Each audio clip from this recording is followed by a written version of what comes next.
না মানে তার নিজের বাড়ি, বাবা মা, প্রিয় কোলবালিশটা ছেড়ে আসে শুধু আপনার সংসার ভেঙে দেবে বলে।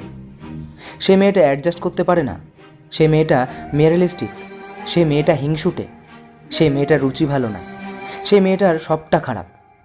আসলে সেই মেয়েটার সাথে কেমনভাবে নিজেকে পেশ করছেন সেটা কি কখনো সেই মেয়েটার জায়গাতে বসিয়ে দেখেছেন? তার হয়ে বলার কেউ নেই বলে তাকে হাসির ছলে কত কথাই না বলে যেতে পারেন।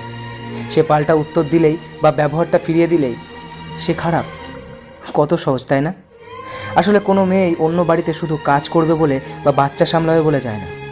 সে তার নিজের পরিবার ছেড়ে আসে সেইখানেও একটা পরিবার পাবে এই ভেবে। শুধু পাল্টে যায় আচরণগুলো আঘাত পেতে পেতে। আর তখন থেকেই চারিদিকে বদনাম ছড়াতে শুরু করে। বড়দের সম্মান করতে জানে না, বাবা মা শিক্ষা দেয়নি কিচ্ছু।